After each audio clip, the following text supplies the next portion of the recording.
What's going on, everybody? It's Blandon here from Mortgage HQ, and in this video I want to talk to you about whether or not you should be waiting or should be buying now. Now, without a shadow of a doubt, property prices are seeing a massive correction. The prices have come down significantly since the start of this year. Well, there are two things that you should consider. The first question is, what are the alternatives to holding on to your cash? Traditionally, there have been four major asset classes that you can invest in. If you imagine just a quadrant, and in the first bracket you have cash, the bottom of that you have bonds, on the other side you've got properties, and then above that you've got shares. And then the new asset class that you have been now seeing at the very bottom, a special bucket called cryptocurrency. So if you just try and understand all of these asset classes, you might want to just go, okay, well, where would I put my cash? Now, if you ask Ray Dalio, one of the most respectable hedge fund manager in the world, he's been saying that cash is trash. If you put your money in the bank right now, you might get a solid 2% return. But if you look at the last couple of years with the massive money printing, historically low rates, and the war that's going on in Ukraine and Russia, this has all contributed to this massive inflation that we're seeing, and experts are saying that it would go into the double digits, and it's probably going to remain high for next few years. So essentially, you put it in your bank, you get 2%, but the cost of living and goods and services are going up in the double digits. Essentially, you're losing your purchasing power by leaving it in the bank. The second asset class, you've got bonds. It's a debt instrument that the government and corporates issue when they want to raise some debt or some money to do something productive. They essentially ask the public to lend them money, say for example $1,000, and they will promise a coupon, which is a return for the investor. So if you get a 5% yielding bond for $1,000, that means you will get $50 coupon every year. Now, this coupon, once it's issued, do not change unless you've got a variable coupon bond. Those are more rare, but the basics of bonds is that the coupon's fixed. So they have an inverse relationship. When interest rates are about to rise or goes up, then the bond prices will come down. So if you're hoping for the value of your money to go up, bond might not be the best place to put your money. And if you look at shares, Warren Buffett famously said that a share is effectively like a bond. The major difference is that you don't know what the coupon's going to be. There is an element of risk there, so that's why the return is higher. So simply put, shares have very similar mechanics like bonds. When interest rate goes up, the expected return is higher, business costs actually goes up, profits come down, then share prices might come down as well. So unless you're doing a dollar cost averaging, which is when you put a fixed amount every time in a certain period into shares, it might not be the best place for a short-term investment. But if you have a long-term view for your shares, then it might be a place you could consider. We've got that bottom bucket that we call cryptocurrency.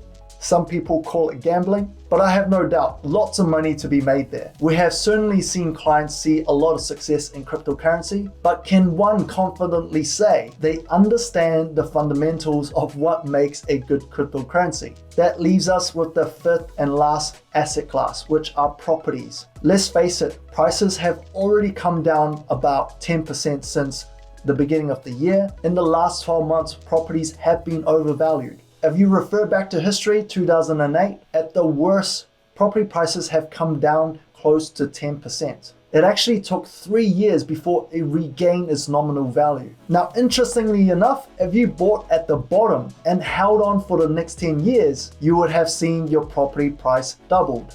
But if we just refer back to all 5 asset class, they all hold a strong element of risk in the current market. So the second question you have to ask yourself is what you can be in control of. And if you ask me personally, I believe property is the one asset class that you have the most control of as a buyer. You can't just go to the share market and say, hey, I'm going to offer you 10% below what it's worth right now and see if they'll take it. But with property prices, you can. You can go to a vendor or a seller and just say, hey, I am willing to give this offer. If you want to take it, you can.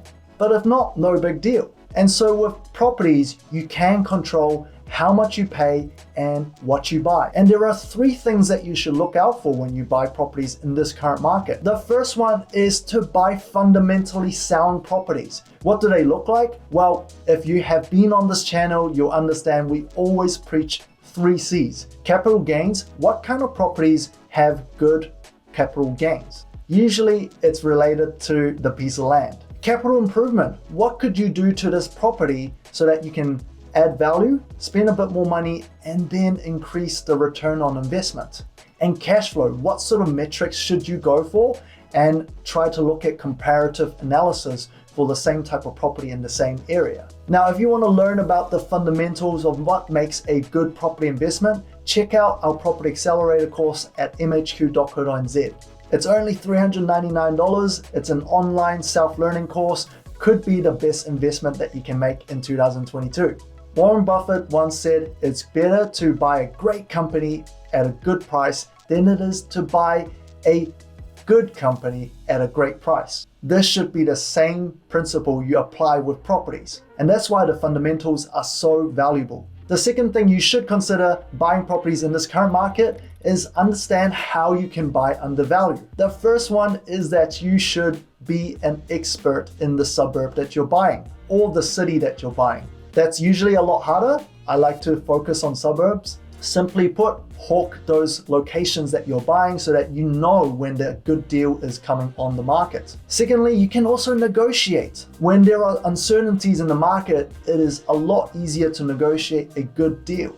Market has already dropped 10% since last year. And if you could negotiate yourself another 10% below the current market price, you would sit on a very healthy margin of safety. And the third thing you can control in properties are your cash flows. Property prices can fluctuate, but you can predict your cash flow for the next 2 to 5 years, depending on what sort of structure you go for on the mortgage. If you need a bit of help on the calculations on the cash flow on properties, definitely check out Mortgage HQ because our advisors can help you through that process. So I have a question for you. Let's say you're saving $30,000 right now and you decided to go buy this property that is going to cost you $25,000 a year.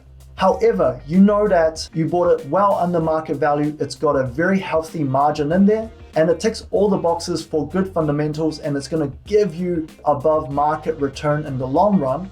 And lastly, the bank is actually happy to lend you the money after they have stress tested your current situation, looking at triple CFA and using the stress test of 7% plus on your mortgages, and they say, yep, you can use this money to buy property.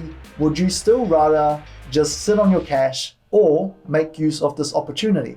Hopefully you guys found that helpful. If you did, it would help the channel a ton if you smash the like button for the YouTube algorithm, and I'll see you guys in the next video.